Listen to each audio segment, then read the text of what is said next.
লেখা আছে আমি সেভাবেই পড়ছি। লিখছেন, আশা করি আপনারা সবাই ভালো আছেন, সুস্থ আছেন এবং নিরাপদে আছেন। আমি মোস্তফা আলম রোমান। আজ আমি আপনাদের সাথে যে ঘটনাটি শেয়ার করব সেটা একটা কম্বো স্টোরি, তাই ঘটনাটির ব্যাপারে এখনই বিশেষ কিছু বলছি না। তবে আপনাদের জন্য এই ঘটনাটি হতে চলেছে হ্যালোউইন স্পেশাল এপিসোডের বিগ সারপ্রাইজ। আমি বাজি ধরে বলতে পারি এরকম ঘটনা এর আগে কখনো কোথাও প্রচারিত হয়নি, কারণ ঘটনাটি আমি নিজে সংগ্রহ করলেও লেখাটা কিন্তু আমার একার নয়। জানেন কে কে সঙ্গ দিয়েছে আমাকে? তারা আর কেউ নন, আমার আপনার প্রিয় তানভীর তুষার, সাবিতা আলম এবং সিফাত আলম ভাই। জি হ্যাঁ, আমরা চারজন মিলে ঘটনাটি লিখেছি।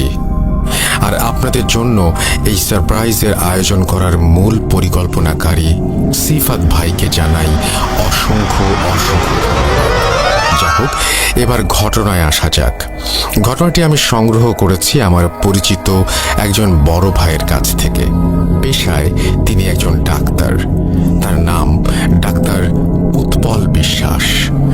তার বহুদিনের ইচ্ছে ছিল ঘটনাটি শেয়ার করার, কিন্তু পর্যাপ্ত সময় আর বাংলা লিখতে খুব একটা পারদর্শী না হওয়ায় তিনি ঘটনাটি লিখে পাঠাতে পারেননি। কিছুদিন আগে একটি বিয়ের অনুষ্ঠানে গিয়ে অনেক বছর পর তার সাথে আমার দেখা হয় এবং তিনি আমাকে চিনতে পেরে এগিয়ে এসে কথা বলতে শুরু করেন। একটা সময় তিনি বলেন, তোমার সাথে যোগাযোগের অনেক চেষ্টা করেছি, আজ অনেক দিন পর তোমার সাথে দেখা। আমি তোমার সবগুলো ঘটনা শুনেছি এবং আমার কাছে চমৎকার লেগেছে। আমার কাছেও একটা রোমহর্ষক এবং হৃদয় বিদারক ঘটনা আছে। তুমি যদি লিখে পাঠাও তাহলে আমার অনেক দিনের স্বপ্ন পূরণ হবে। উৎপল ভাইয়ের কথা শুনে আমার আর তর্স হয়েছিল না, তাই অনুষ্ঠান শেষে বিকেল বেলা তাকে নিয়ে একটা চায়ের দোকানে বসে পড়ি ঘটনা শোনার জন্য। ভেবেছিলাম ঘটনাটি তিনি আমাকে ঠিক যেভাবে বলেছেন আমিও ঠিক সেভাবেই লিখে পাঠাবো, কিন্তু সারপ্রাইজটাকে তো এভাবে হাতছাড়া হতে দেয়া যায় না। তাই ঘটনাটা কিছুটা নাটকীয় ভঙ্গিতেই শুরু করা যাক। ঘটনা 1। সময়টা 2013 সালের 26 মে। পড়ন্ত বিকেল। স্বাভাবিকভাবে আর 5টা দিনের মতো সেদিনের বিকেলটিও। রৌদ্রতাপে পিচ ঢালা রাস্তায় মানুষের চলাফেরা যেন নিত্যদিনের মতো। কিছুটা এগিয়ে যেতেই রাস্তার মাঝে একটি ভিড় দেখা যাচ্ছিল, আর ধীরে ধীরে উৎসুক জনতা এক এক করে সেই ভিড়ের মাঝে সামিল হতে লাগলো। সময়ের সাথে সাথে ভিড় বাড়তে থাকে, আর সেই ভিড়ের মাঝেই সবাই আবিষ্কার করে স্কুল ইউনিফর্ম পরা 16-17 বছর বয়সী এক কিশোরকে, যে কিনা রাস্তার মাঝে অচেতন অবস্থায় পড়ে আছে। অনেকেই মনে করে ছেলেটি হয়তো রোদের প্রচণ্ড তাপে মাথা ঘুরে পড়ে গিয়েছে। 2-1 ব্যক্তি ছেলেটির শরীরে হাত রেখে বুঝতে পারে যে ছেলেটি আসলে আর বেঁচে নেই। বিষয়টি নিশ্চিত হতে কয়েকজন ছেলেটির গলায় হাত দিয়ে এবং কবজি পরীক্ষা করে দেখে, অর্থাৎ নাড়ি পরীক্ষা করে দেখে ছেলেটি সত্যিই মারা গিয়েছে। নিথর দেহ নিয়ে সে রাস্তার এক পাশে পড়ে আছে। ছেলেটির মৃত্যু নিশ্চিত হওয়ার পর উপস্থিত জনতার মাঝে কেউ একজন পুলিশে ফোন করে। যথারীতি কিছুক্ষণ পরে পুলিশ চলে আসে। তারা এসেই উৎসুক জনতার ভিড় সরিয়ে দিয়ে চারিদিকে আইনি প্রক্রিয়ায় ঘিরে ফেলে এবং ছেলেটির শার্ট প্যান্টের পকেট চেক করতে থাকে, এতে করে যদি ছেলেটির কোনো পরিচয় বা ঠিকানা পাওয়া যায়। কিন্তু অনেক খোঁজাখুঁজির পরেও ছেলেটির ব্যাগ থেকে উত্তরবঙ্গের কোনো একটা জেলার একটি ঠিকানা ছাড়া আর কিছুই পাওয়া যায় না। এরপর পুলিশ লাশটিকে ময়নাতদন্তের জন্য, অর্থাৎ পোস্টমর্টেমের জন্য বাংলাদেশের স্বনামধন্য একটি মেডিকেল কলেজে পাঠিয়ে দেয়। কিছুক্ষণের মধ্যে যথারীতি লাশটি মেডিকেলে পৌঁছে যায়। সেখানে থাকা একজন চিকিৎসক লাশটিকে শেষবারের মতো পরীক্ষা করে এবং একটি স্ট্রেচারে করে মর্গে পাঠিয়ে দেন। অল্প কিছু সময়ের মাঝেই ডোম চলে আসে। ডোম ছিল মধ্যবয়স্ক একজন পুরুষ, মাথায় কাঁচা পাকা চুল আর মুখে চাপ দাঁড়ি। সেই মুহূর্তে সে নেশায় একদম বুঁদ হয়েছিল। ডোমরা সাধারণত এমনই হয়ে থাকে, লাশ কাটার আগে তাদের প্রচুর পরিমাণে নেশা করতে হয়। ডোম পোস্টমর্টমের জন্য রেডি হয়, কিন্তু কর্তব্যরত চিকিৎসক তখনও অনুপস্থিত। মেডিকেলের একজন স্টাফ এসে তাকে খবর দিয়ে যায় ডাক্তারের আসতে একটু দেরি হবে। ডোম অনেক এক্সপেরিয়েন্সড হবার ফলে সে ডাক্তারকে ছাড়াই লাশ কাটা শুরু করবে বলে ভাবে, আর সাথে এও ভাবে যে লাশের অর্গ্যানগুলো কেটে আলাদা করে রাখলে সে পরে এসে স্বল্প সময়ে সেগুলো দেখে নিয়ে কাজ শেষ করতে পারবে। এই ভেবে সে লাশ কাটতে শুরু করে দিল। লাশ কাটার এক পর্যায়ে গলার মাঝ বরাবর একটা অংশ কাটার পর সেই ডোম সেখানে একটি পাথর দেখতে পেল। রক্ত লেগে থাকার কারণে পাথরের রং বোঝা যাচ্ছিল না, বিধায় সে পাথরটি নিয়ে পাশে থাকা বালতির ভেতরে অর্থাৎ বালতির পানিতে ধুয়ে দেখল যে নীল রঙের একটি পাথর। পাথরটি দেখে বেশ দামি বলে মনে হচ্ছিল, তাই সে লোভ সামলাতে না পেরে পাথরটি নিজের প্যান্টের পকেটে ঢুকিয়ে ফেলে আর ভাবতে থাকে যে এই পাথর বিক্রি করেই নেশার সামগ্রী কেনা যাবে। এরপর সে লাশ কাটা শেষ করবে। ঠিক এমন সময় কর্তব্যরত চিকিৎসক চলে আসেন মর্গে, আর অনেকটা সময় নিয়ে লাশের বিভিন্ন অর্গান চেক করে উনি ডমকে বলেন, ছেলেটির মৃত্যুর কারণ আমার বোঝা হয়ে গেছে, আপনি লাশের সেলাই সহ বাকি কাজ শেষ করে ফিরে যেতে পারেন, আমি বেরোচ্ছি। এই বলে ডাক্তার মর্গের রুম থেকে বেরিয়ে চলে যান, আর ডোম লাশটি সেলাই করছিল। এমন সময় সে এক পুরুষ কণ্ঠের করুণ সুরে কান্নার আওয়াজ শুনতে পায়। কান্নার আওয়াজটা এতটাই করুণ ছিল যে যে কোনো ব্যক্তির কানে গেলে কষ্টে তার বুক ফেটে যাবে।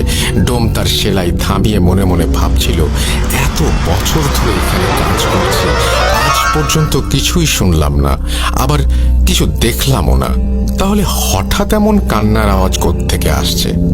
যাকে মনে হয় আজকে একটু বেশি নেশা করে ফেলেছি, তাই এসব ভুলভাল শুনছি। মনে মনে নিজের সাথে এসব কথা বলে ডোম তার লাশ সেলাইয়ের কাজে মনোযোগ দেয়। লাশ সেলাই প্রায় শেষ। ঠিক এমন সময় সে শুনতে পায় কোনো পুরুষ কণ্ঠ খুব সুন্দরভাবে তাকে বলছে, যেটা নিয়েছ সেটা দয়া করে ফেরত দিয়ে দিও, না হলে বড় ক্ষতি হবে। ডোম এই কথা শুনে সেলাই বন্ধ করে দেয় আর প্রচন্ড ভয়ে ঘামতে থাকে। সে একটু সাহস নিয়ে জিজ্ঞাসা করে, কে কে কে কথা বলছে, কে? ডোমের কথা শেষ হবার আগেই সেই পুরুষ কণ্ঠ আবার বলে ওঠে, যা নিয়েছ ফেরত দিয়ে দিও, নইলে বড় ক্ষতি হবে। এবার ডোম আরো ভয় পেয়ে যায়, কিন্তু সে নিজেকে সান্ত্বনা দিয়ে ভয় কাটাতে শব্দ করতেই থাকে, হ্যাঁ হ্যাঁ হ্যাঁ, আজকাল তো একটু বেশি চড়িয়ে ফেলেছি, তাই এসব আওয়াজ শুনছি। সে একটু ভয়ে ভয়ে লাশ সেলাই করতে করতে ভাবে, এই পাথরটা বিক্রি করে নেশার জিনিস কিনবো, এটা আমি ঠিক নিয়ে যাব। এরপর সে আবার লাশ সেলাইয়ে মন দেয়। সেলাই শুরু করতেই তার মনে হতে থাকে মর্গের ভেতর সে ছাড়াও অন্য কারো উপস্থিতি আছে। তার কানের কাছে কান্নার সেই আওয়াজ যেন আরো স্পষ্টভাবে আসতে থাকে, আর একটু পর পর আওয়াজটা তার বাম কান থেকে ডান কানের দিকে, আবার ডান কান থেকে বাম কানের দিকে ঘুরতে থাকে। পরক্ষণেই কান্নার আওয়াজ থেমে যায় আর রুমটি একদম পিন ড্রপ সাইলেন্ট হয়ে যায়। হঠাৎ সেই নীরবতা ভেঙে আবারও ডোম শুনতে পায় কেউ রুমের চারটা কোণা থেকে একসাথে বলছে, ফিরিয়ে দাও, দয়া করে ফিরিয়ে দাও, ওটা নিয়ে যেও না এখান থেকে, ফিরিয়ে দাও। ডোম সব শুনে অস্থির হয়ে নিজেকে বলতে থাকে, সব ভুল, আমি ভুল শুনছি আমি। এভাবেই নিজের সাথে কথা বলতে বলতে ডোম লাশ সেলাই শেষ করে ফেলে, আর সে ভয়ে ভয়ে খুব দ্রুত লাশটিকে ঢেকে দেয় আর হিমাগারে রেখে তড়িৎ বেগে মর্গ ত্যাগ করে। কিছুক্ষণ পর পুলিশ আসে ময়নাতদন্তের কাজ শেষ হয়েছে কিনা জানার জন্য।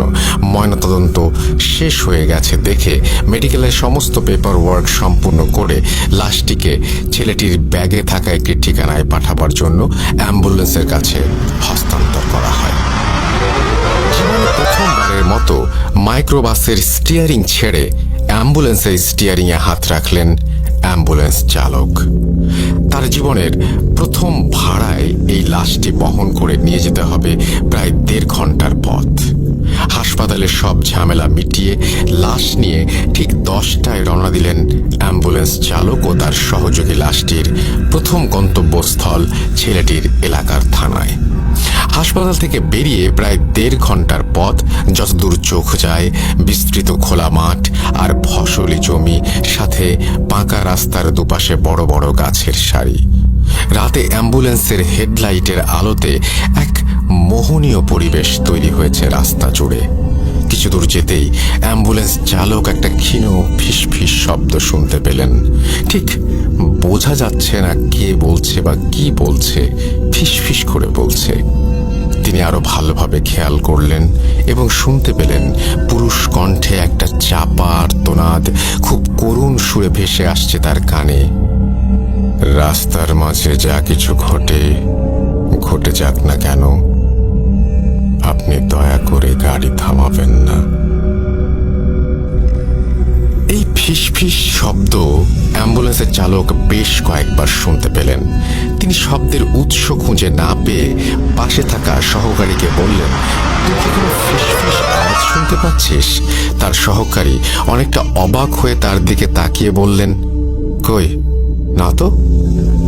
অ্যাম্বুলেন্স চালক বললেন, আমার মনে হচ্ছে কেউ ফিস ফিস করে কথা বলছে। রাস্তার মাঝে কোনোভাবেই গাড়ি থামাবেন না, এরকম, সাথে করুণ আর্তনাদ।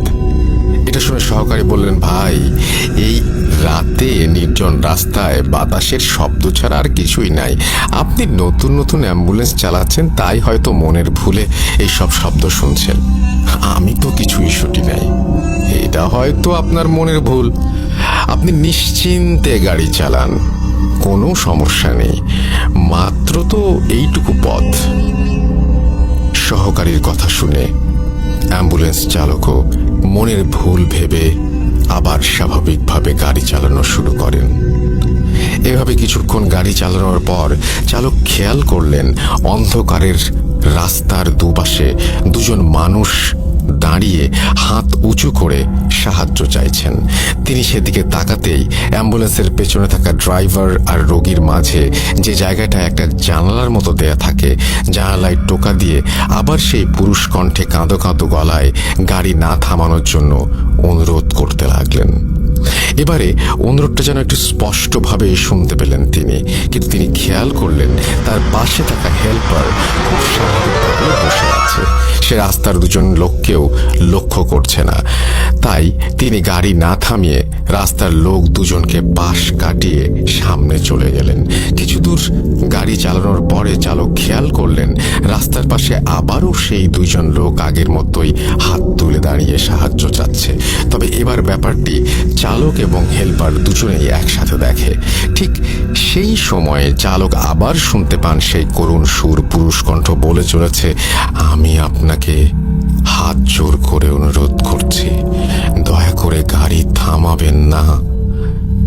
চালক এবারও মনের ভুল ভেবে গাড়ি থামাতে চাওয়ার কথা হেল্পারকে বলে। হেল্পার বলে, ভাই, গাড়ি থামিয়েন না, নির্জন রাস্তা, রাতে এমন করে অনেক ডাকাতি হয়। কিন্তু চালক একজন মহিলা মানুষকে সাথে দেখে তাদের কাছে গিয়ে গাড়িটা দাঁড় করালেন।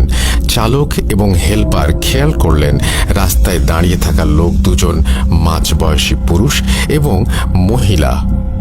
পুরুষ লোকটি এগিয়ে এসে জানালেন সম্পর্কে তারা স্বামী স্ত্রী এবং কিছুক্ষণ আগেই তার স্ত্রীর মা মারা গিয়েছেন। তাই রাস্তার পাশে দাঁড়িয়ে তারা যাওয়ার জন্য একটা গাড়ির খোঁজ করছিলেন। চালক ও হেল্পার এতক্ষণে মহিলার দিকে খেয়াল করে দেখলেন তার পরনে সুন্দর একটা গাঢ় নীল রঙের শাড়ি। চালক এবং হেল্পার দুজনেই বেশ অবাক হলো এই ব্যাপারটা দেখে। মহিলার মা মারা গিয়েছেন, অথচ তিনি এত সুন্দর করে গাঢ় নীল শাড়ি পরে এসেছেন। এবার পুরুষ লোকটি বললেন, ভাই, এই মুহূর্তে একটা জরুরি কাজের জন্য আমি তার সাথে যেতে পারছি না, তাই দয়া করে আপনি ওকে পৌঁছে দিন, ভাড়া যত লাগে আপনাকে দেব। চালক তখন বললেন, কিন্তু সমস্যা হলো অ্যাম্বুলেন্সের সামনে তো কোনো জায়গা নেই, আর পেছনে একটি লাশ। লোকটি চালকের কথা শেষ না হতেই বলে ওঠেন, আরে সমস্যা নেই, ও লাশের সাথে যেতে পারবে। ওর মা মারা গিয়েছে, এখন ওর মনের ভেতরে আর ভয় ডর বলতে কিছু নেই, আপনি দয়া করে ওকে নিয়ে যান। হেল্পার নেমে পেছনের দরজা খুলে দিলেন এবং মহিলা গাড়িতে উঠে বসলেন। লোকটাও ভাড়া মিটিয়ে উল্টো পথে হাঁটা শুরু করলো। চালক আবার অ্যাম্বুলেন্স চালাতে শুরু করলেন। এভাবে কিছুক্ষণ গাড়ি চালানোর পর চালক এবং হেল্পার গাড়ির পিছনে একটা ধস্তাধস্তির শব্দ শুনতে পেলেন। মনে হচ্ছে পেছনে দুজন লোক গাড়ির মাঝে কিছু একটা নিয়ে কাড়াকাড়ি করছে। গাড়িটা যেন ধস্তাধস্তির কারণে একটু দুলছে এদিক ওদিক। সাথে সাথে চালক আবার শুনতে পেল সেই করুণ শব্দ। সেই পুরুষ কণ্ঠে আবারও কাঁদো কাঁদো গলায় কেউ বলে চলেছে, এ আপনি কাকে গাড়িতে ওঠালেন? দয়া করে গাড়ি থেকে নামিয়ে দিন, মহিলাকে নামিয়ে দিন। এত করুণ সুরে কাঁদতে কাঁদতে বলা হলো কথাটা যে উপেক্ষা করতে পারল না চালক। তখনও গাড়ির ভেতর হালকা ধস্তাধস্তির শব্দ হয়েই চলেছে।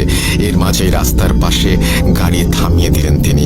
গাড়ি থামিয়ে দেওয়ার সাথে সাথেই পেছনের ধস্তাধস্তির শব্দটাও থেমে গেল। ঠিক তখনই পেছন থেকে রাগান্বিত কণ্ঠে মহিলাটি বলে উঠলেন, কি ব্যাপার, আপনি গাড়ি থামালেন কেন? চালক আমতা করে কিছু বলতে যাবেন, ঠিক সেই সময় মহিলা আরো ক্ষিপ্ত হয়ে বললেন, আপনাকে বললাম না আমার মা মারা গেছেন, তারপরেও আপনি এমন করে গাড়ি থামিয়ে রেখেছেন, দ্রুত চলুন। গাড়ি চালানো শুরু করার পরে আবার সেই ধস্তাধস্তির শব্দ। এক পর্যায়ে মহিলা পেছন থেকে বলে উঠলেন, গাড়ি থামান, আমি এখানে নেমে যাব। মহিলার কথা শুনে চালক গাড়ি থামিয়ে দিলেন। চালক এবং হেল্পার অবাক হয়ে খেয়াল করলেন রাস্তার দুপাশে কোনো বাড়ি ঘর নেই, দুপাশে শুধুই ফসলি জমি। হেল্পার নেমে পেছনের দরজাটা খুলে দিতেই মহিলা গাড়ি থেকে নেমে মুহূর্তেই রাস্তার পাশে থাকা ফসলি জমির অন্ধকারে মিলিয়ে গেলেন। এরপর তারা গাড়ি নিয়ে কোনো ঝামেলা ছাড়াই মাঝরাতে ছেলেটির এলাকার থানায় পৌঁছালেন এবং সেই থানায় পুলিশের সাহায্যে তারা লাশ নিয়ে ছেলেটির বাড়িতে গেলেন। এবার গাড়ির দরজা খুলে তারা যখন লাশটি নামাতে গেল তখন দেখল লাশের ডান পা থেকে তাজা রক্ত ঝরছে। সেই রক্ত দিয়ে অ্যাম্বুলেন্সের স্ট্রেচার ভিজে চুইয়ে পড়েছে অ্যাম্বুলেন্সের মেঝেতে। সবাই ঘটনাটা দেখে রীতিমতো অবাক, কারণ ছেলেটি মারা গেছে অনেক আগে। মৃত্যুর এতটা সময় পর এমনিতেই একটা মৃতদেহের রক্ত জমাট বেঁধে যায়, সেখানে মৃতদেহ থেকে এমন তাজা রক্ত পড়া সত্যিই ভয়ঙ্কর এবং প্রায় অসম্ভব একটা ব্যাপার। তারা রক্তের উৎস খুঁজতে গিয়ে দেখল লাশের ডান পায়ের উরুর কাছে গোল করে একটা ক্ষত। দেখে মনে হচ্ছে অনেক সময় যোগ রক্ত চুষে খেলে যেমন হয়, ক্ষতটি ঠিক তেমনই একটি ক্ষত। আর তখনও সেখান থেকে তাজা রক্ত ঝরেই চলেছে। লাশকে গোসল করিয়ে কাফন পরিয়ে জানাজা শেষ করে মাঝরাতেই কবর দেওয়ার জন্য কবরস্থানে নিয়ে যাওয়া হয়। যেহেতু রাতেই কবর দেওয়া হবে তাই চালক এবং হেল্পার চিন্তা করলেন কবরটা দিয়েই যাই। লাশ যখন কবরে নামিয়ে বাঁশের খাড়াল বিছিয়ে কবর দেয়া হচ্ছে, চালক আর হেল্পার তখন কবর থেকে একটু দূরে দাঁড়িয়ে হঠাৎ খেয়াল করলেন তার থেকে কয়েকটা কবর সামনেই 16-17 বছর বয়সী একটা ছেলে মাটিতে বসে এক দৃষ্টিতে তাকিয়ে আছে তাদের দিকে আর অঝরে কেঁদে চলেছে। তিনি ভাবলেন সে হয়তো মারা যাওয়া ছেলেটির বন্ধু, তাই বন্ধুর মৃত্যুতে এমন করে কান্না করছে। কিন্তু একটু পরে খেয়াল করলেন ছেলেটি শুধু তার দিকেই তাকিয়ে কান্না করে যাচ্ছেন আর অন্য কারো দিকে তাকাচ্ছেন না। তিনি ভালো করে খেয়াল করে দেখলেন অন্য কেউ ছেলেটিকে দেখছেও না। ব্যাপারটা তখন বেশ ভয়ের আর অদ্ভুত লাগে তার কাছে। কবর দেওয়ার শেষ করে তারা যখন বাড়ির পথে যাত্রা শুরু করলেন, তখন চালক খেয়াল করলেন গাড়ির হেডলাইটের আলোতে রাস্তার পাশে কবরস্থানে কাঁদতে থাকা সেই ছেলেটি রাস্তার পাশে বসে ঠিক আগের মতোই তার দিকে তাকিয়ে আছে এবং কান্না করছে। সে কিছুক্ষণ পরপরই রাস্তার পাশে এমন করে ছেলেটিকে দেখছিল। চালক তখন অনেকটা ভয় পেয়ে যান। তার মনে তখন একটাই প্রশ্ন, তিনি ছেলেটাকে পার করে আসার পরেও কেন বারবার এমন দেখছেন, আর শুধুমাত্র তার দিকে তাকিয়েই বা কেন কান্না করছে। এসব ভাবতে ভাবতে কিছু দূর এগিয়ে আবার দেখেন ছেলেটি রাস্তার পাশে তার দিকে তাকিয়ে কান্না করছে। চালক আবার ছেলেটির দিকে তাকাতেই হেলপার চিৎকার দিয়ে ওঠে। হেলপারের চিৎকার শুনে সামনে তাকাতেই চালক দেখে অপর দিক থেকে একটা দ্রুত গতিতে মালবাহী ট্রাক ছুটে আসছে। কিছু বুঝে ওঠার আগেই এসে সজোরে ধাক্কা দেয় অ্যাম্বুলেন্সটাকে। অ্যাক্সিডেন্টের সাথে সাথে জ্ঞান হারিয়ে ফেলেন অ্যাম্বুলেন্সের চালক এবং হেল্পার। কিন্তু জ্ঞান হারানোর কয়েক মুহূর্ত পরেই আবার তাদের জ্ঞান ফিরে আসে। চালক এবং হেল্পার দেখতে পান তাদের কিছুই হয়নি। একটু আগে যে ট্রাকের সাথে অ্যাক্সিডেন্ট করলো তারা, তার কোনো চিহ্নও নেই, আর এই সব কিছু একদম ঠিকঠাক আছে। একটু পর নিজেকে স্বাভাবিক অবস্থায় ফিরিয়ে এনে একটু ভয়ে ভয়ে চালক আবার গাড়ি চালাতে শুরু করলেন। আবারও একটু দূরে এসে তিনি খেয়াল করলেন আবারও সেই ছেলেটি রাস্তার পাশে বসে তার দিকে তাকিয়ে আছে আর একটানা কান্না করেই চলেছে। ছেলেটির দিকে তাকাতেই তারা আবার আগের মতো করেই অ্যাক্সিডেন্ট করলো। আবার কয়েক মুহূর্তের জন্য জ্ঞান হারানোর পর জ্ঞান ফিরে দেখেন সবকিছু ঠিক এবং স্বাভাবিক। এবার চালক হেল্পার প্রচন্ড রকমের ভয় পেয়ে যান। গাড়ির চালক আস্তে আস্তে গাড়ি চালানো শুরু করেন। কিছুক্ষণ বেশ স্বাভাবিকভাবে আসার পর দুজনে খেয়াল করেন রাস্তার পাশে বিশাল এক গাছের ডাল ভেঙে পড়ে আছে তাদের অ্যাম্বুলেন্সের সামনে। এটা দেখে দুজনেই অ্যাম্বুলেন্স থেকে নেমে দৌড় দেয় সামনের দিকে। একটু সামনেই তারা দেখতে পায় একটা চায়ের দোকান, আর দোকানে কয়েকজন লোক বসে চা খাচ্ছে। তারা সেদিকে দৌড়ে গেলে লোকগুলো উঠে দাঁড়ায়। চায়ের দোকানি তাদের বলে, আপনারা রাস্তার মাঝে গাড়ি রেখে এভাবে দৌড়িয়ে আসছেন কেন? অ্যাম্বুলেন্স চালক তখন বলেন, দেখলেন না আমাদের গাড়ির উপর একটা গাছ ভেঙে পড়লো। চায়ের দোকানি সহ সবাই, অর্থাৎ বাকি সবাই তখন অবাক হয়ে তাদের দিকে তাকিয়ে আছে। দোকানি বলে, কোথায় গাছের ডাল ভেঙে পড়েছে? সবকিছু তো ঠিকই আছে। আমি দেখলাম আপনারা গাড়ি থেকে নেমে আসছেন, হঠাৎ কি হলো আপনি মাঝ রাস্তায় গাড়ি হার্ড ব্রেক করলেন, তারপর দুজন গাড়ি থেকে নেমে সোজা আমাদের দিকে দৌড় দিয়ে আসলেন। এই কথা শুনে চালক এবং হেল্পার দুজনে পেছনের দিকে তাকিয়ে কোথাও কোনো গাছের ডালের চিহ্ন দেখতে পেল না। ফাঁকা রাস্তার মাঝে তাদের গাড়ি দাঁড় করানো। তারা বাকি রাতটা ভয়ে ভয়ে এই চায়ের দোকানেই কাটিয়ে সকালে চলে গেল। চালক অ্যাম্বুলেন্স চালানোর প্রথম দিনই এমন এক ভয়ঙ্কর অভিজ্ঞতার কারণে সেদিন বাড়ি ফিরে এই অ্যাম্বুলেন্স চালানোর চাকরি বাদ দিয়ে দিলেন। কিন্তু ঘটনা যেন তখনও তার পিছু ছাড়ছে না। তিনি প্রায় প্রতি রাতে একটা অদ্ভুত স্বপ্ন দেখতে শুরু করেন। তিনি স্বপ্নে দেখেন একজন 50 ব্যক্তি তার কাছে এসে সেদিন রাতে গাড়ি থামিয়ে সেই মহিলাকে গাড়িতে তোলার ব্যাপারে খুব রাগান্বিত হয়ে অভিযোগ জানাচ্ছেন। কেন সেদিন রাতে এতবার বলার পরেও সে গাড়ি থামিয়ে ওই মহিলাকে গাড়িতে তুললেন, এটা বারবার জানতে চাচ্ছেন। এই বৃদ্ধ লোকটাকে তিনি এর আগে কোথাও দেখেননি বা চেনেন না। এরপর একটা পর্যায়ে গিয়ে দেখলেন লোকটা তাকে একটা অজানা জিনিস ফিরিয়ে দেওয়ার জন্য অনুরোধ জানাচ্ছেন। তার একটু পরেই অ্যাম্বুলেন্স চালকের ঘুম ভেঙে যায়। তিনি এই স্বপ্নের কোনো ব্যাখ্যা বুঝতে পারেন না। তিনি প্রথম দিন এটা স্বাভাবিকভাবেই মেনে নিলেন। এত কিছু ঘটে গেল গত রাতে, তাই হয়তো এমন হয়েছে এটা ভাবলেন। কিন্তু প্রথম দিন এটা স্বাভাবিকভাবেই মেনে নিলেও সমস্যা হলো প্রতিদিন রাতে তিনি একই স্বপ্ন দেখা শুরু করলেন। বারবার সেই 50 লোকটা তার কাছে একটা অজানা জিনিস ফিরিয়ে দিতে বলছে।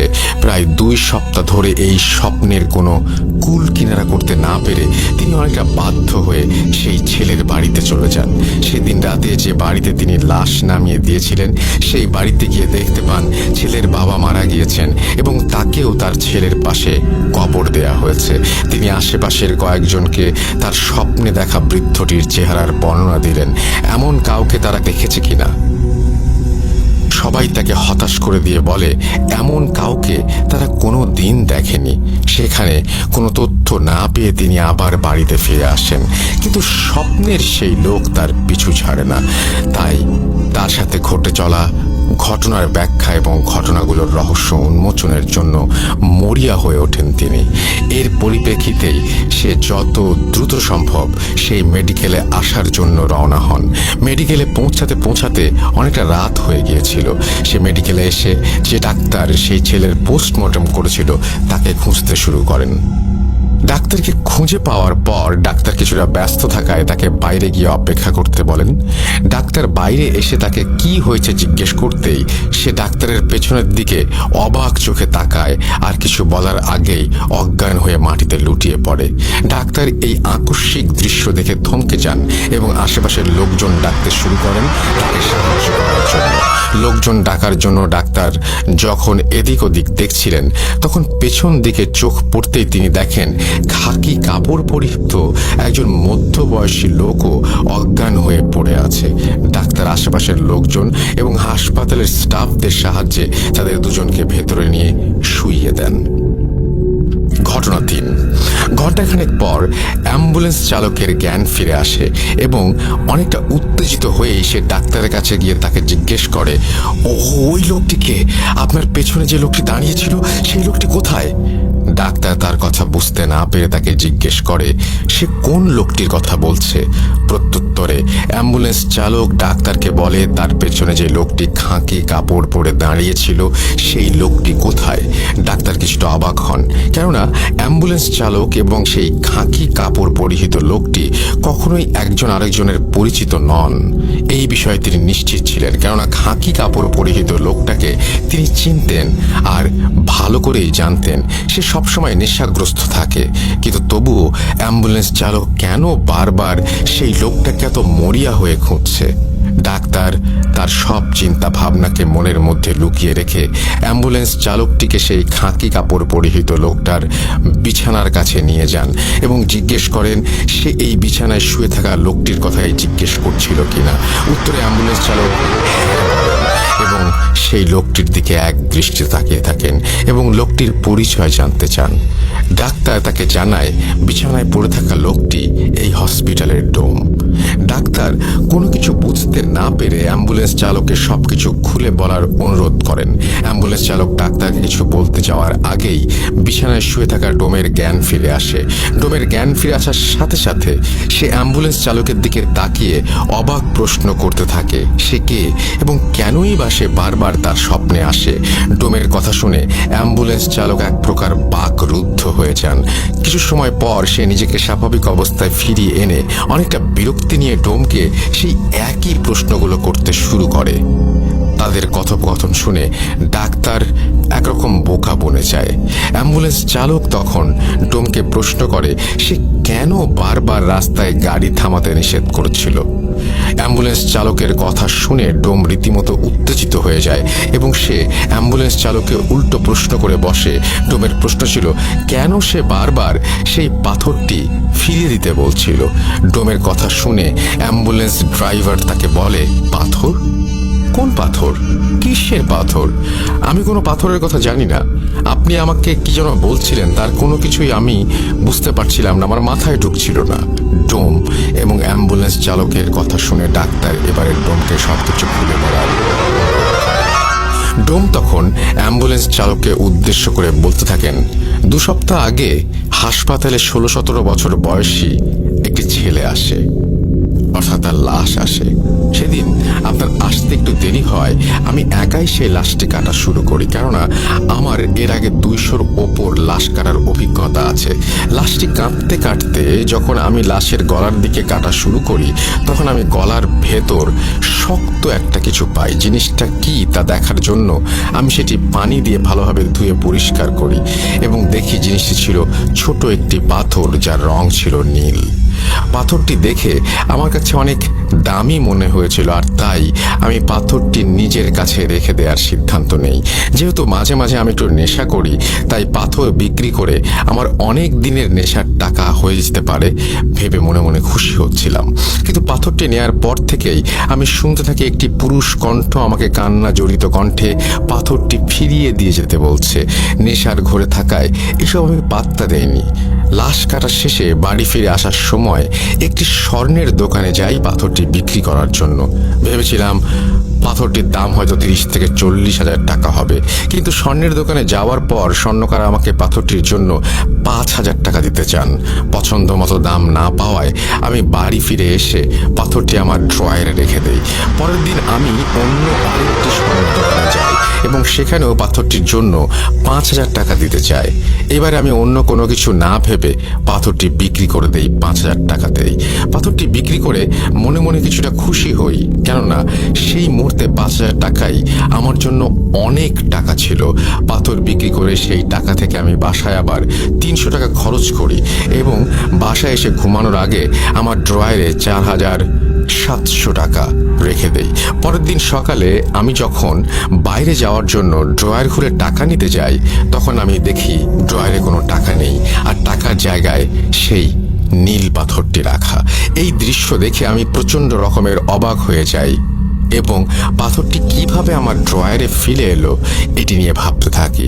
কিন্তু আমার মাথায় কোনো কিছুই আসছিল না, কেননা পাথরটি আমি নিজে না নিয়ে এলে কোনোভাবেই এখানে আসার সম্ভাবনা নেই। তবুও আমার স্ত্রীকে ডেকে জিজ্ঞেস করি কেউ এসে পাথরটি দিয়ে গিয়েছিল কিনা। পরক্ষণেই আবার মনে পড়ে আমি তো কাউকেই আমার বাসার ঠিকানা দেইনি, তাহলে এই পাথরটি কেউ এসে কিভাবে দিয়ে যাবে। এসব ভাবতে ভাবতে আমি আবার পাথরটি বিক্রি করতে আগের স্বর্ণের দোকানে যাই। স্বর্ণের দোকানে যাওয়া মাত্রই স্বর্ণকার এবং দোকানের অন্য লোকজন আমাকে একরকম বেঁধে ফেলে। আমি তাদের কাছে কারণ জিজ্ঞাসা করলে তারা বলে আমি নাকি গতকাল রাতের বেলা তাদের দোকানের সামনে গিয়ে স্বর্ণকারকে ফোন দেই এবং তাকে পাথরটি ফিরিয়ে দিতে বলি, এবং পাথর ফিরিয়ে না দিলে আমি নাকি দোকান ভাঙচুর করব হুমকি দেই।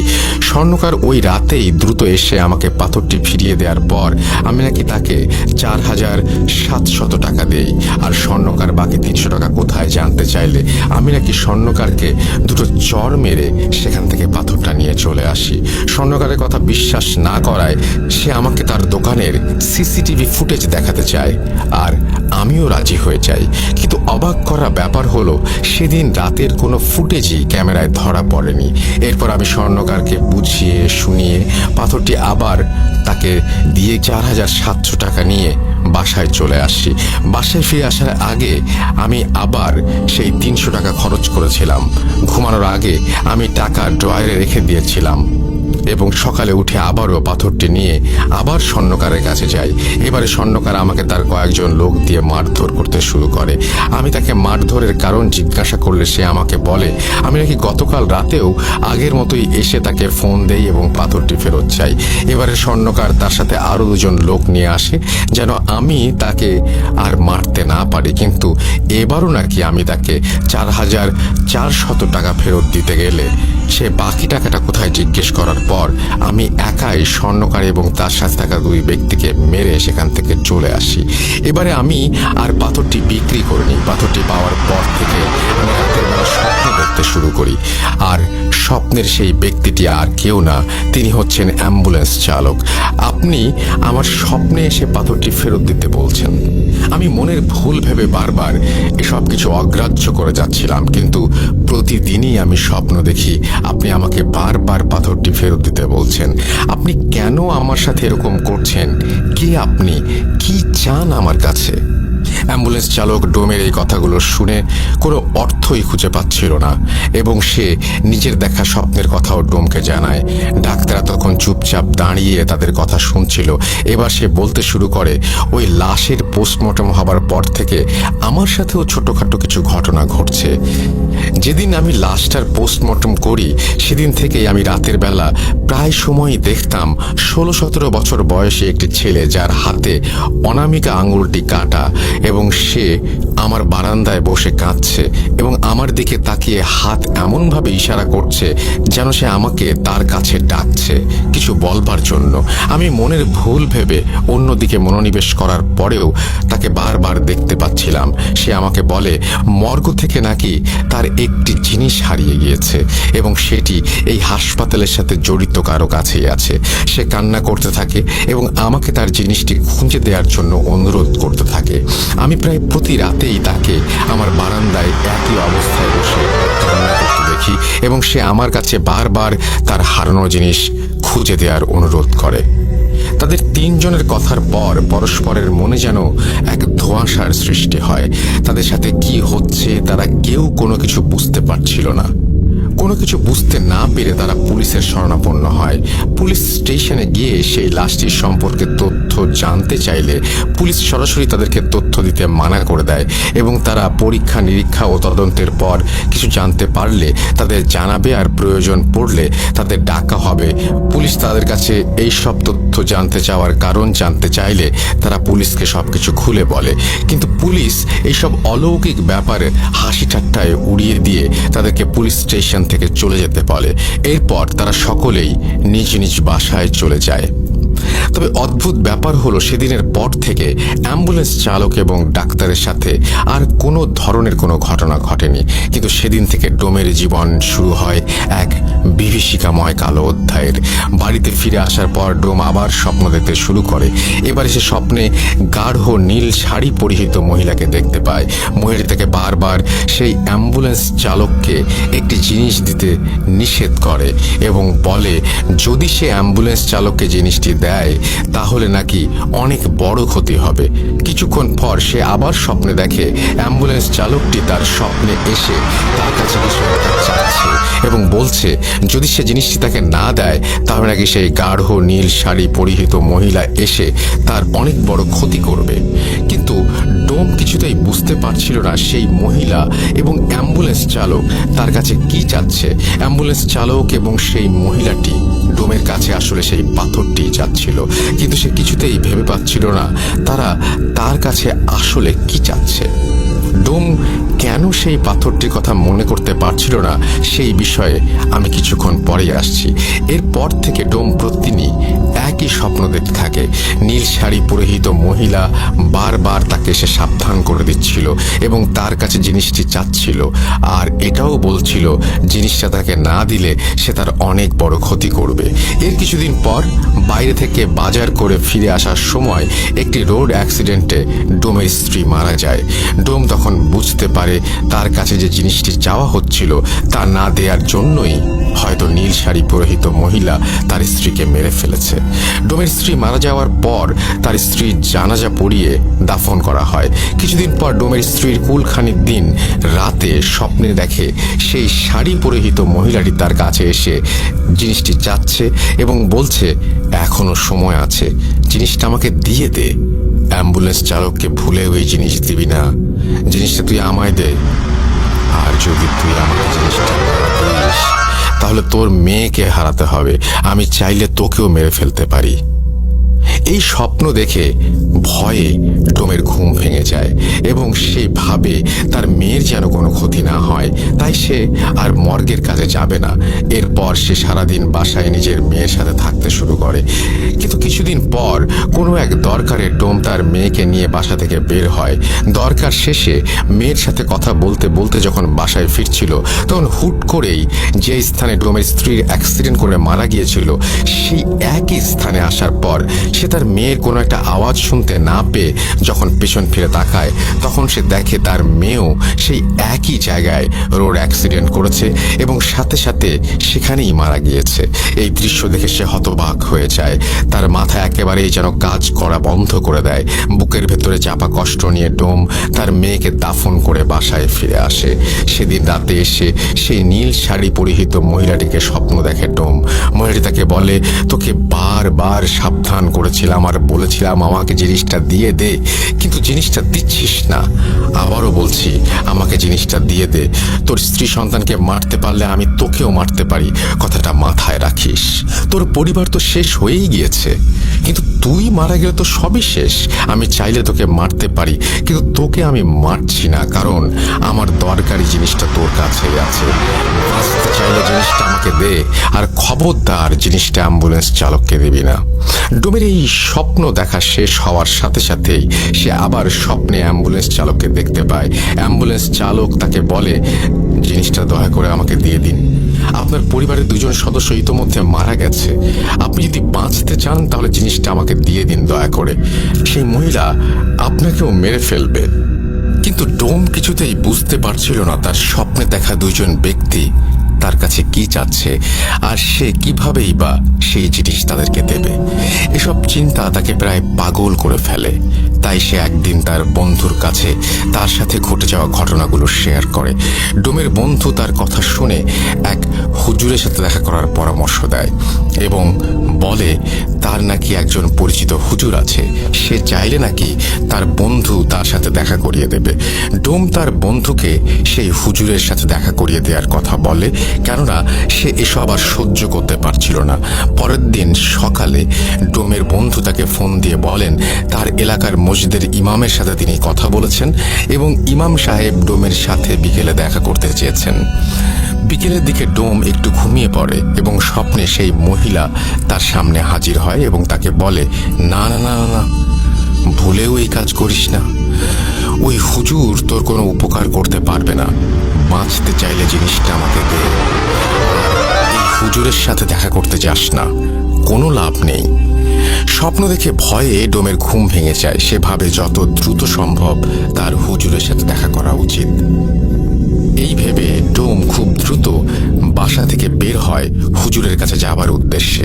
কিন্তু রাস্তায় যেখানে তার স্ত্রী এবং মেয়ে রোড অ্যাক্সিডেন্ট করে মারা গিয়েছিল, সেখানেই কাকতালীয়ভাবে তার সাথেও একটি দুর্ঘটনা ঘটে এবং সে পায়ের হাঁটুর নিচ থেকে পুরো অংশ চিরকালের জন্য হারিয়ে ফেলে। রাস্তার আশেপাশে থাকা মানুষজন তাকে ধরাধরি করে হাসপাতালে নিয়ে যায়। আর হাসপাতালে থাকা অবস্থায় ডোম স্বপ্নে দেখে সেই নীল শাড়ি পরিহিত মহিলা তার স্বপ্নে এসে তাকে বলছে, তোকে মানা করেছিলাম হুজুরের কাছে যেতে, তোর এই ভুলের জন্য তুই নিজেই নিজের ক্ষতি করে বসলি। তোকে আগেও বলেছি আমি চাইলে তোকেও মেরে ফেলতে পারি, কিন্তু আমার অতি প্রয়োজনীয় জিনিসটা তোর কাছেই আছে। আমি তোকে এই জন্য মারছি না, জিনিসটা আমাকে দিয়ে দে। অ্যাক্সিডেন্টের পর ডোম প্রায় 3 দিনের মতো হাসপাতালে থাকে। এরই মধ্যে ডোমের সেই বন্ধু তার অ্যাক্সিডেন্টের খবর পেয়ে দ্রুত মসজিদের সেই ইমাম সাহেবকে নিয়ে হাসপাতালে চলে আসে। ইমাম সাহেব এসে ডোমের সাথে কি কি ঘটেছে বা ঘটে চলেছে তার সবকিছু জানতে চাইলে ডোমটাকে সবকিছু খুলে বলে। ঘটনা 4।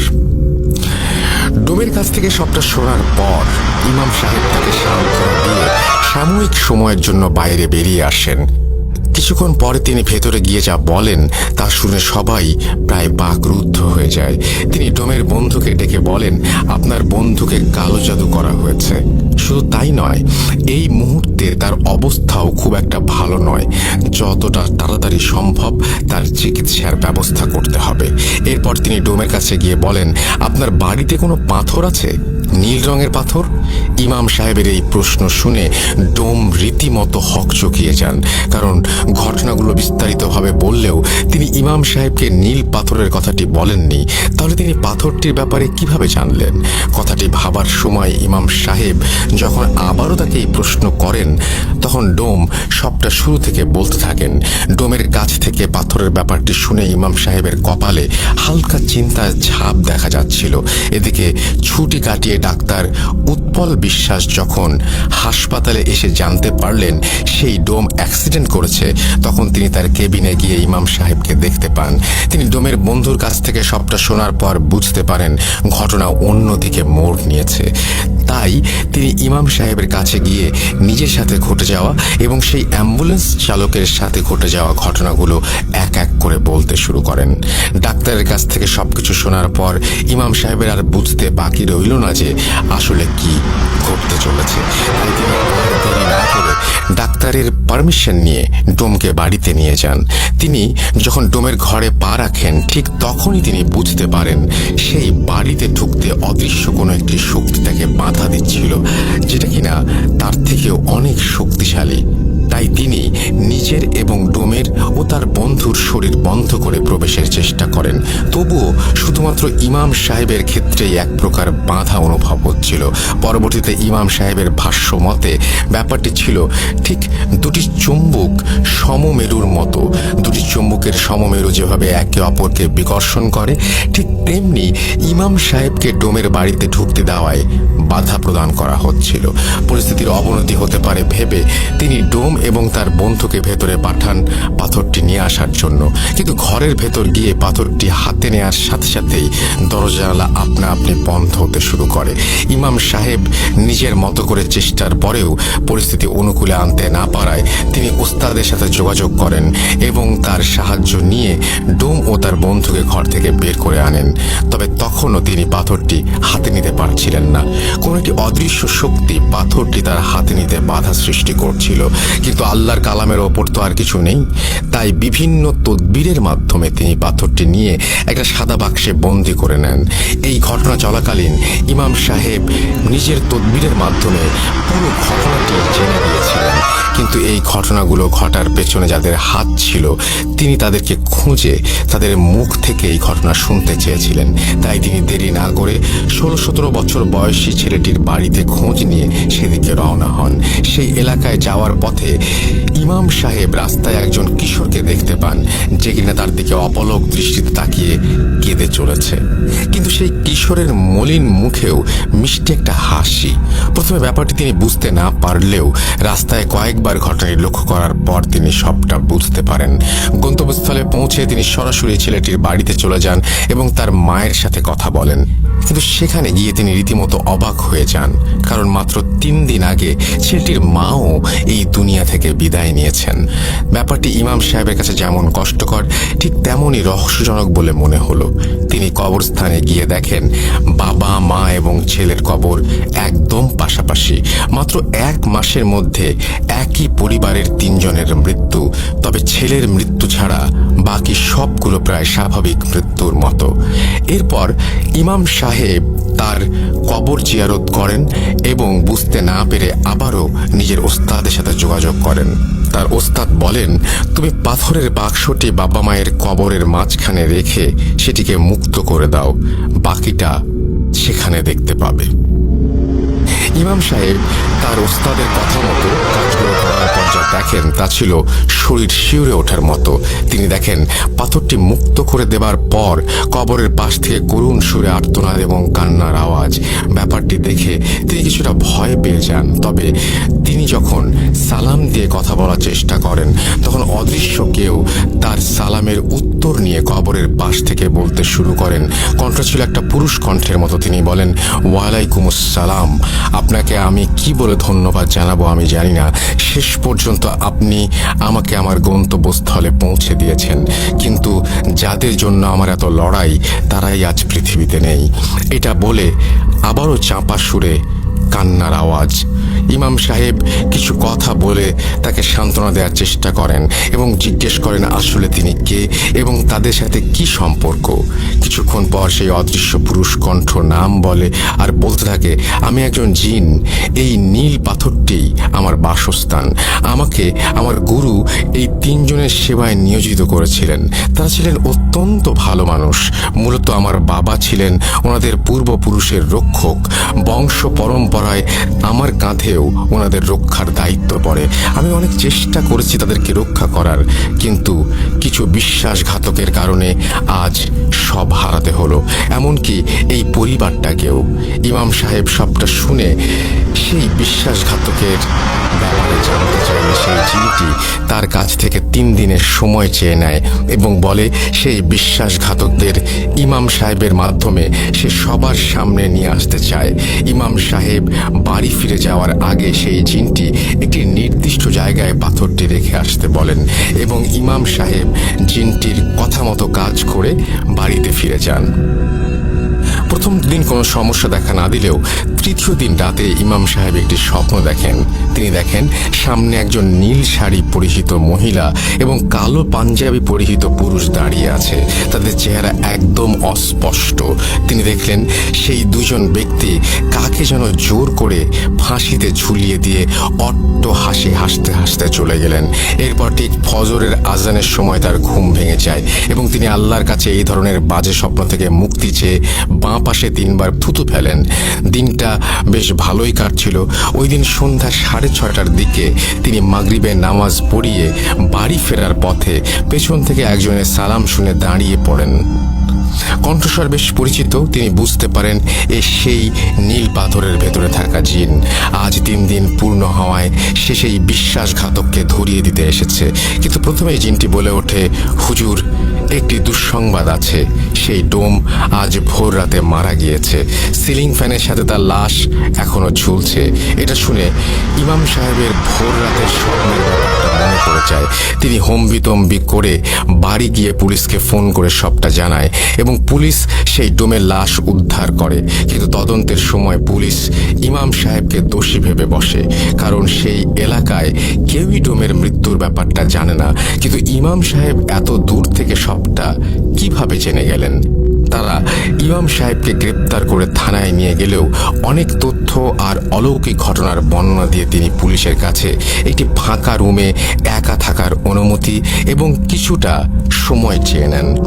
পুলিশ সবটা শোনার পর তার নিজেকে প্রমাণের জন্য একটি শেষ সুযোগ দেন এবং একটি কক্ষে একা রেখে আসে। ইমাম সাহেব সেই কক্ষে যাবার পর আসন বসিয়ে জিনটিকে ডাকেন এবং বিশ্বাসঘাতকদের ব্যাপারে জানতে চান। এবার জিনটি বলতে থাকে, এই সব কিছুর পেছনে দায়ী হচ্ছে 16-17 বছর বয়সী ছেলেটির চাচা চাচি। তারাই আমাকে বন্দি করেছে আর তারাই আমাকে মেরেছে। তারা চেয়েছিল আমাকে বন্দি করে অসৎ কাজে ব্যবহার করবে, কিন্তু আল্লাহর অশেষ রহমতে আমি বেঁচে গিয়েছি। ওই চাচা চাচি সবাইকে মেরে স্বার্থ হাসিলের পর গা ঢাকা দেওয়ার জন্য ওই ছেলের বাড়িতেই বেছে নিয়েছে। আপনি যত তাড়াতাড়ি সম্ভব পুলিশের সাহায্য নিয়ে তাদের আটক করুন, নয়তো তারা আরও মানুষের ক্ষতি করবে। জিনের কাছ থেকে সবটা শোনার পর ইমাম সাহেব তাকে বিদায় দিয়ে পুলিশকে সবটা জানান। তবে পুলিশ এ ব্যাপারে বিশ্বাস করতে নারাজ। ইমাম সাহেব পুলিশকে শেষবারের মতো ভরসা করার অনুরোধ জানালে পুলিশ ব্যাপারটি বুঝতে পারে এবং ফোর্স নিয়ে বেরিয়ে পড়ে। সত্যি বলতে ব্যাপারটি অবিশ্বাস্য হলেও সত্য যে পুলিশ বাড়িতে রেড দেওয়ার পর 2জন ব্যক্তিকে খুঁজে পায় যারা সেখানে তন্ত্রবিদ্যা চর্চা করছিল। তাদের কাছ থেকে 2টো বই, একটা মাথার খুলি এবং একটি পাত্রে 3টি অনামিকা আঙুল পাওয়া যায়। 2টো আঙুল ডান হাতের এবং একটা বাঁ হাতের। পুলিশ সবকিছু সংগ্রহ করে তাদের আটকের পর ফিরে এলে ইমাম সাহেবের মাধ্যমে আস্তে আস্তে সব রহস্য উন্মোচিত হতে থাকে। সেই চাচা চাচির কাছ থেকে শোনা ঘটনার প্রতিটি অংশ গায়ে কাঁটা দেওয়ার মতো। মানুষ এতটা জঘন্য হতে পারে তা কল্পনারও বাইরে। চাচা চাচি ইমাম সাহেব এবং পুলিশের কাছে ঘটনাটি যেভাবে বলেছিলেন আমিও ঠিক সেভাবে লেখা শুরু করছি। চাচা, আমি তখন অনেক ছোট, পরিবারের সবচেয়ে ছোট সদস্য হওয়ায় আদরের পরিমাণটা বেশি হলেও কোনো উপহার বা আবদার পূরণের দিক দিয়ে সবার কাছে বড় ভাইয়ের কদর ছিল বেশি। আমাদের 2 ভাইয়ের মধ্যে বড় ভাইকে আব্বা সবচেয়ে বেশি ভালোবাসতেন। ভাই যা চাইতেন আব্বা তাই দিতেন, কিন্তু আমার ক্ষেত্রে এমনটা ছিল না। তাই ছোট থেকে আমার মনে একটা ক্ষোভ চলতে থাকে। বড় ভাইকে এতটা আদর যত্ন করার মূল কারণ হলো নীল পাথরের উত্তরাধিকারী। নীল পাথর হচ্ছে আমাদের পরিবারের রক্ষা কবচ। আমার দাদু একটা সময় জিন পালতেন এবং তাদের অনেকভাবে সাহায্য করতেন বিধায় উপহার স্বরূপ প্রতিটি প্রজন্মের রক্ষী হিসেবে একজন জিন পেয়ে থাকেন। আমার বাবাও পেয়েছিলেন। এদিকে পরিবারের পরবর্তী প্রজন্মের সবার বড় হওয়ায় আমার বড় ভাই ছিল পরবর্তী জিনের মালিক। এ পর্যন্ত সব ঠিক ছিল, কিন্তু মৃত্যুর আগে তিনি সম্পত্তির কিছু অংশ আমাকে দিয়ে বাকিটা বড় ভাইকে দিয়ে দিলেন। তার ধারণা ছিল যেহেতু তার মৃত্যুর পর বড় ভাই আমার দেখাশোনা করবেন, সেহেতু সম্পত্তির বড় অংশটুকু তার কাছে থাক। কিন্তু ব্যাপারটি আমি একদমই মেনে নিতে পারিনি। আমি অনেকভাবে সম্পত্তি হাতানোর চেষ্টা করেছি, কিন্তু সেই নীল পাথরের জিনের কারণে সম্ভব হয়ে ওঠেনি। এরপর ভাইয়ের বিয়ে হয়, একটা ছেলে সন্তানও হয়। এরপর আমারও বিয়ে হয়। বিয়ের পর আমার স্ত্রীকে দেখতাম সে বিভিন্ন মন্ত্র পড়ে অসুস্থ মানুষকে সুস্থ করে তুলত। তাই আমিও তার কাছ থেকে বিষয়গুলো শুনে আগ্রহী হয়ে শিখতে থাকি। একটা সময় আমরা দুজনই কবিরাজি শুরু করে দেই এবং শক্তিশালী মন্ত্র শিখে চর্চা করতে থাকি। এদিকে আমার ভাতিজাও বড় হতে থাকে এবং আবারও সম্পত্তি পাওয়ার আশা শেষ হতে থাকে, কারণ আমার কোনো ছেলে মেয়ে নেই। সম্পত্তি এবং নীল পাথরের ভাগিদার সে একাই। এই ব্যাপারে আমি আমার স্ত্রীর সাথে আলোচনা করলে সে ভাতিজাকে আমাদের দোকানে নিয়ে আসতে বলে। সেখান থেকে আমরা কবিরাজির মাধ্যমে মানুষকে সুস্থ করে দিতাম। আমিও বড় ভাইয়ের সাথে কথা বলে ভাতিজাকে শহরে পাঠিয়ে দিতে বলি এবং ভালো স্কুলে পড়াবার আশ্বাস দেই। বড় ভাই আমাকে বিশ্বাস করে ভাতিজাকে পাঠিয়ে দিলে আমি রোজ স্কুল শেষে তাকে দোকানে নিয়ে বসাতাম এবং আমাদের কাজগুলো দেখিয়ে তাকে আকৃষ্ট করার চেষ্টা করতাম। এমনই একদিন আমাদের পরিকল্পনায় আমরা সফল হই। আমার ভাতিজা মন্ত্র পাঠ করে অলৌকিকভাবে মানুষকে সুস্থ করার বিষয়ে অনেকটা আগ্রহী হয়ে যায় এবং আমাদের কাছে কবিরাজি শিখতে চায়। এটাই ছিল আমাদের মোক্ষম সুযোগ। কাজ শেখানোর নাম করে কিছুদিন পর আমরা তাকে নিয়ে 3 দিনের জন্য গোসল করতে মানা করে দেই এবং ঘরের লাইট বন্ধ করে দরজা আটকে বসে থাকতে বলি, আর ওর বাবা মায়ের সাথে কথা বলতে মানা করে দেই। আমাদের মূল উদ্দেশ্য ছিল ওর ওপর জিনের আসর করিয়ে ওর নামের সম্পত্তিগুলো অন্যদের নামে লিখিয়ে নেয়া। কিন্তু 3 দিন কেটে যাওয়ার পরেও আমাদের তন্ত্রবিদ্যায় কোনো কাজই হচ্ছিল না। এটা দেখে আমরা দুজন বেশ অবাক হয়ে যাই। আমরা বিষয়টি ভেবে কোনো কুল কিনারা করতে পারছিলাম না, কারণ এই নিয়মে চললে জিনের আসর থেকে বাঁচা সম্ভব নয়। তাহলে ও কিভাবে বেঁচে গেল? এটা ভাবতে ভাবতেই আমার মনে একটা প্রশ্ন জাগে, আচ্ছা নীল পাথরটা ওর কাছে নেই তো? কথাটি ভেবে আমার বুকটা কেঁপে ওঠে। তাই পরের দিন সকালে ও স্কুলে চলে গেলে আমি আর আমার স্ত্রী পুরো ঘর তন্ন তন্ন করে খুঁজে ওর আলমারির উপরে একটা বাক্সে নীল পাথরটা খুঁজে পাই। ব্যাস, আর কি চাই? এতদিনে আমাদের সব স্বপ্ন, সব ইচ্ছে পূরণ হতে চলেছে। মনে মনে কথাগুলো ভাবতে ভাবতেই আমি পাথরটি নিয়ে বেরিয়ে পড়ি। এরপর প্রায় 1 সপ্তাহের চেষ্টায় আমরা পাথরটির ভেতরে থাকা জিনকে কাবু করতে সক্ষম হই এবং তাকে নিজের বশে এনে কুফরি করতে করতে রক্ষক থেকে ভক্ষকে পরিণত করে দেই। ওকে এমনভাবে কুফরি করা হয়েছিল যে ওর নিজের প্রতি আর ওর নিজের কোনো কন্ট্রোল ছিল না। আমরা ওকে পাথরে আটকে পাথরটি অদৃশ্য করে আবার ভাতিজার পানির বোতলে ঢুকিয়ে দেই। আমাদের মূল পরিকল্পনা ভাতিজাকে এনে সম্পত্তি লিখিয়ে নেয়া এবং পাথরটি চুরি হলেও এতে করে আমাদের ফেঁসে যাওয়ার সম্ভাবনা আছে। আমি পাথরটির ওপর কুফরি কালাম করে ওটার মাধ্যমে ভাতিজাকে মেরে ফেলার সিদ্ধান্ত নেই। এতে করে তার মৃত্যুতে আমাদের ওপর কোনো সন্দেহ আসবে না এবং ভাইয়ের সম্পত্তির ভাগটাও একটা সময় আমাদের কাছেই চলে আসবে। যেই ভাবা সেই কাজ। কুফরি করা পানি খেয়ে রাস্তার মাঝে পাথরটি ভাতিজার গলায় আটকে যায় এবং দম বন্ধ হয়ে যায়। এরপরের ঘটনাগুলো আপনারা সবাই জানেন। তবে আমরা এতদিন লুকিয়ে ছিলাম না। আমরা ভাইয়ের বাড়ির আশেপাশেই ছিলাম এবং তাদের কুফরি করা পানি খাইয়ে আমাদের কথা ভুলিয়ে রেখেছিলাম, যাতে করে আমাদের ব্যাপারে পুলিশকে জানাতে না পারে। ভাতিজা মারা যাবার দিন রাতে হসপিটালে আমি শুধু অ্যাম্বুলেন্স চালক আর ডাক্তারকে দেখেছিলাম। সেই মুহূর্তে আমার উদ্দেশ্য ছিল নীল পাথর খুঁজে পাওয়া, কিন্তু অনেক চেষ্টার পরেও আমি কোনো খোঁজ পাইনি। তাই ডাক্তারের রুমালটা আমি চুরি করে নেই এবং সেটার মাধ্যমে সেই রাতেই আমি তাকে কালো জাদু করি। আর অ্যাম্বুলেন্সের চালককে কালো জাদু করার জন্য আমি জিনকে আমার স্ত্রীর সাথে পাঠিয়ে দেই রাস্তায় গাড়ি থামিয়ে কোনো কিছু সংগ্রহ করার জন্য। সেই রাতে অ্যাম্বুলেন্সের চালক যে দুজনকে দেখেছিল তাদের মধ্যে নীল শাড়ি পরা মহিলাটি ছিল আমার স্ত্রী, আর পুরুষ বেশে ছিল একজন জিন, যেটা তাকে দ্রুত সময় রাস্তা পার করতে সাহায্য করছিল। ওই দিনই আমার স্ত্রী কোনো এক বইয়ে পড়েছিল, যদি একই পরিবারের সকলের মৃত্যুর পর ছেলেদের ডান হাত এবং মেয়েদের বাম হাতের অনামিকা আঙুল কেটে নিয়ে আসা হয় তাহলে ক্ষমতা দ্বিগুণ বেড়ে যাবে। তাই ওই রাতে আমার স্ত্রী অ্যাম্বুলেন্সের পেছনের থেকে চালকের শার্টের একটা অংশ, ভাতিজার ডান হাতের অনামিকার আঙুল আর ডান পায়ের রক্ত নিয়ে আসে। এরপর আমরা একে একে ডাক্তার এবং অ্যাম্বুলেন্স চালককে কালো জাদু করি। কালো জাদুর মূল উদ্দেশ্য ছিল যখন কারোর সাথে কথা বলবো তখন তাদের মাধ্যমে আমরা সেই ব্যক্তির সব তথ্য সংগ্রহ করতে পারবো। এটাকে আমরা নীল পাথর খোঁজার একটি মাধ্যম বানিয়ে ফেলেছিলাম। এভাবে অনেক চেষ্টা করে প্রায় 2 সপ্তাহ পর অ্যাম্বুলেন্স চালক মেডিকেলে আসে এবং ডাক্তারের সাথে কথা বলে। তখন ডোমের সাথে তাদের দেখা হয় এবং সেই সময় আমি জানতে পারি ডোম নীল পাথরটি চুরি করেছে। তাই ওই দিনের পর ডাক্তার এবং অ্যাম্বুলেন্স চালকের ওপর থেকে কালো জাদুর প্রভাবটি কাটিয়ে ডোমের ওপর জাদু করা হয় পাথরটা ফিরিয়ে আনার জন্য। কিন্তু এখানে একটি সমস্যা দেখা দেয়। ভাতিজার মৃত্যুর পর জাদুর প্রভাব কেটে যাওয়ায় নীল পাথরে থাকা জিনটি নিজের ক্ষমতা ফিরে পায়, কিন্তু তার পক্ষে একা চলাচল করা অসম্ভব ছিল। তাই আমি যখনই ডোমের স্বপ্নে গিয়ে পাথর ফিরিয়ে দেওয়ার কথা বলতাম তখন পাথরের ওই জিনটি অন্য রূপ ধরে তার কাছে গিয়ে পাথর ফিরিয়ে দিতে মানা করত। স্বপ্নে বারবার পাথরের কথা উল্লেখ করা হতো ঠিকই, কিন্তু ঘুম ভাঙার পর নীল পাথরের জিনের প্রভাবে স্বপ্নের সব কথা মনে থাকলেও পাথরের কথাটা মনে থাকতো না।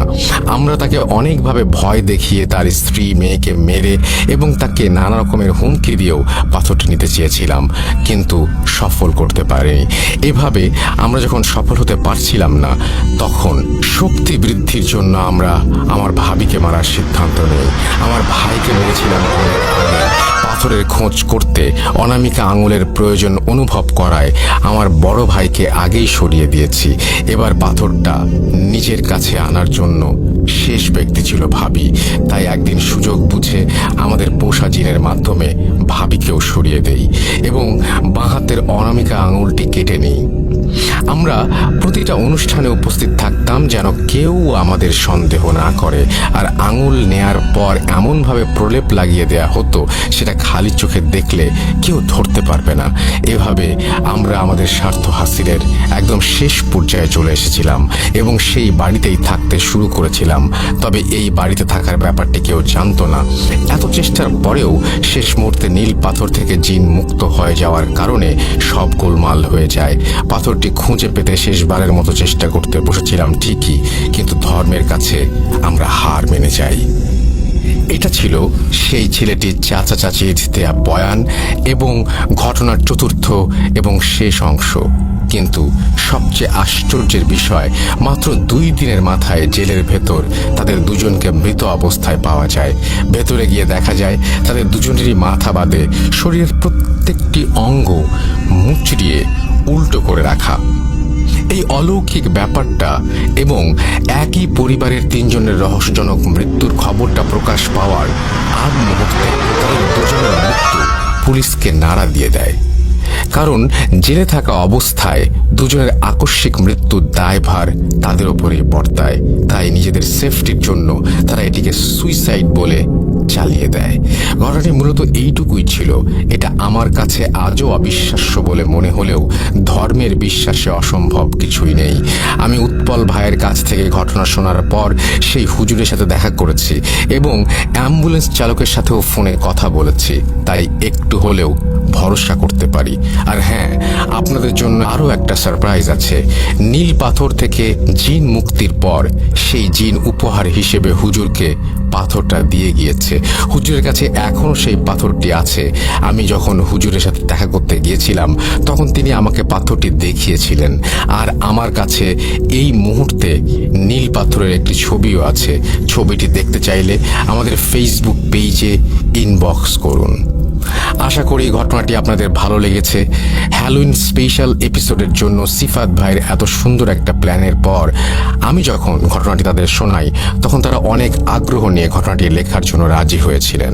তাই আমি আবারও তানভীর তুষার, সাবিত আলম আর সিফাত ভাইকে মন থেকে শুকরিয়া জানাচ্ছি। আজ এ পর্যন্তই। সবাই ভালো থাকবেন, সুস্থ থাকবেন। আসসালামু আলাইকুম। অনেক অনেক ধন্যবাদ আপনাদেরকে। আপনারা এই চমৎকার একটি ঘটনা উপস্থাপন করেছেন এবং এই ঘটনাটি আপনারা 4 জন মিলে মোটমাট লিখেছেন এবং চমৎকার বর্ণনা, চমৎকার উপস্থাপন শৈলী এবং সব কিছু মিলিয়ে এই ঘটনাটি সত্যিই আমার কাছেও খুবই ভালো লেগেছে।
ये देख रहे उठবেন কোন থেকে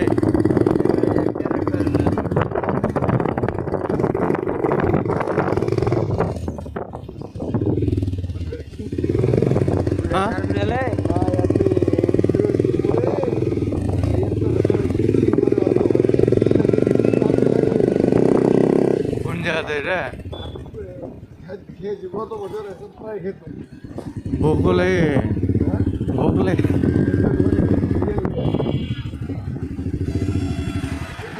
চারে না